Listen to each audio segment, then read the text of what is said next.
오늘의 사연 시작합니다. 안녕하세요. 60대 남성이며 집에서 소일하고 있는 젊은 할아버지입니다. 요새 나이 60이면 한창 때인데 왜 놀고 있냐며 잔소리 하실 분들도 계실 거라 생각합니다. 우리 마누라도 저한테 맨날 그런 소리를 하며 바가지를 긁고 있으니까요.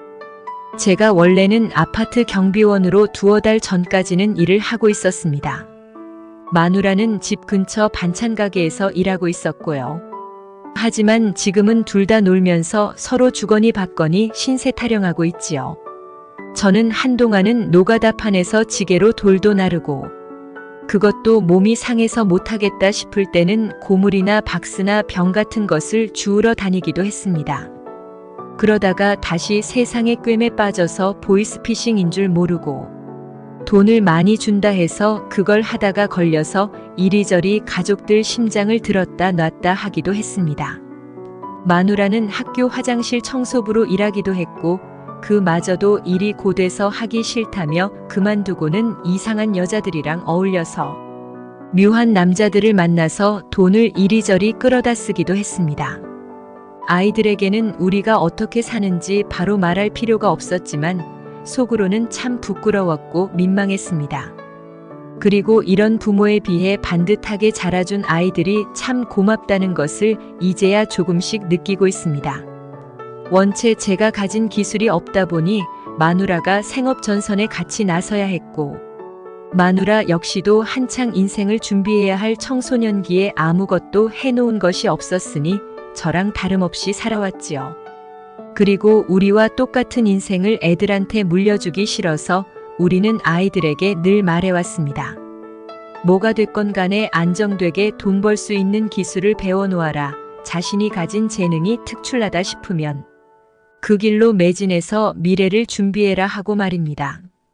그랬더니 큰 애는 자신이 남을 웃기는 재주가 있다고 생각해서 학창시절 내내 소풍 가면 오락부장을 하고 학교 행사 때는 자청해서 진행자도 맡고 그러더니 어느 날은 방송국 개그맨 시험도 치고 오더라고요.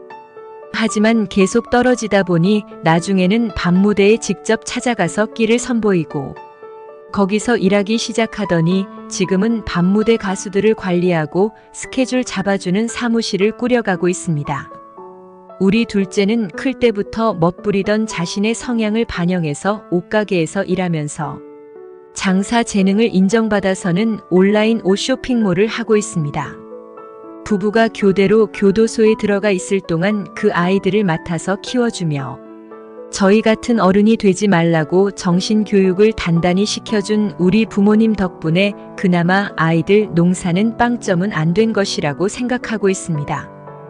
아내나 저는 각자의 부모님이 공부하라고 그렇게 말할 때 말을 안 들었고 주산부기 자격증조차도 따기 싫어서 맨날 농땡이 치느라 나중에는 어디 취직할 자리도 없었습니다. 결국은 대충 아무데나 일자리를 구해서 시간을 때우고 월급이나 축내다가 마누라가 임신을 하니까 그쪽 집안에서 하도 결혼하라 해서 마지못해 했었지요. 애초에 마누라와 저는 고등학교 때 같이 사고치며 놀다가 만났습니다. 우린 둘 다 실업계 학교에서 잘 노는 것으로 유명했었기에 서로 이름이나 얼굴도 이미 잘 알고 있었지요.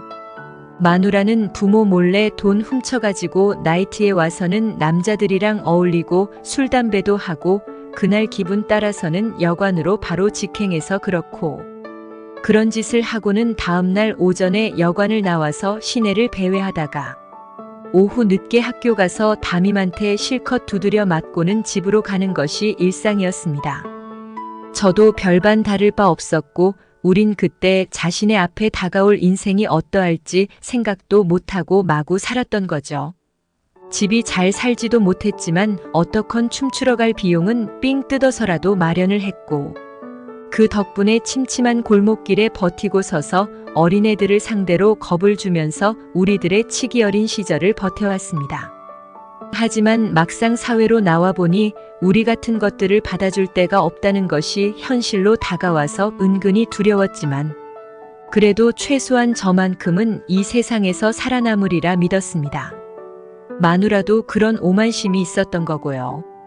더구나 놀던 물이 더럽다 보니 우리 근처에 붙는 작자들로 그렇고 그런 것들 뿐이었습니다. 아내는 교도소 동기들과 여전히 연락하며 그들의 모의에 계속 작당하며 푼돈을 세상에서 뜯어내서 옷도 사고 옛날에 그랬던 것처럼 남자들과 여관에서 즐기기도 하고 그랬습니다. 저는 아내가 그러고 다니는 것을 나무랄 처지도 아니었고 더구나 아내가 그렇게 만난 남자에게 받은 돈으로 아이들 학원비며 집에 생활비를 내고 있어서 그저 모르는 척 일관하는 것 외에는 아무 방법도 없었습니다. 물론 저도 더러운 세계에서 알게 된 여자들이 자신들의 남편 몰래 제게 돈줄을 슬쩍슬쩍 쥐어주면 그것으로 애들 앞에서 어른인 척 생색내고 있었기에 피차 마찬가지로 웃긴 족속이라며 어느 누구를 탓할 입장도 아니란 생각도 막연히 하고 있었습니다. 사는 건 정말 힘들고 힘든 일이지요. 학창시절 내내 자신의 인생을 준비하며 성실히 산 사람한테도 세상은 정말 날카로운 비수를 들이미는데 저희같이 아무 계획 없이 되는 대로 막 살아온 작자들에게 세상은 절대 호락호락하지 않다는 것은 경험으로 잘 알고 있습니다.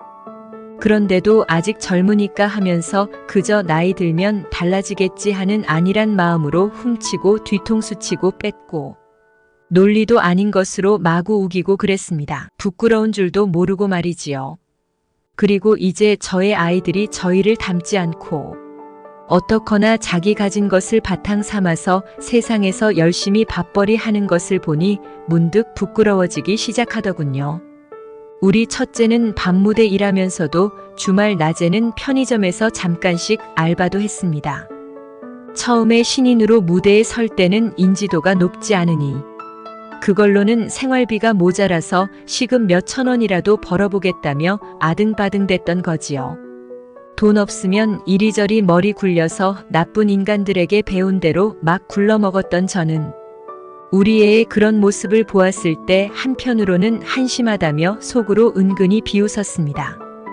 그런데 가만 생각해보니 진짜 웃기고 한심한 건 저였고 아주 배워먹지 못하고 자식보다 못한 얼간이 부모였습니다. 더구나 그걸 깨닫기까지 몇십 년이 걸렸습니다. 적어도 제 두 아이는 자신의 인생에서 주인공으로 살고 있다는 것을 그제야 알게 되었고 아이들에게 정신적인 가치 하나 남겨주지 못한 채 평생을 멍한 상태로 가정을 어지럽혀 온 우리 부부의 무능함이 부끄러워지기 시작한 것입니다. 자식은 부모를 닮는다는데 그렇지 않은 것이 참 다행이다 싶은 생각도 들었습니다. 가정의 최종 목표는 잘 살고 못 살고의 문제가 아니라는 것, 가정을 꾸려나갈 지혜와 용기가 있는가가 가장 중요하다는 것을 우리는 이제야 알아가고 있습니다. 더구나 지금껏 우리가 얼마나 웃기고 가짠게 인생을 살아왔는지가 이제야 겨우 깨달아졌다는 것, 그것이 저와 아내가 최근에 느낀 부끄러움이고 스스로 해결해야 할 숙제입니다.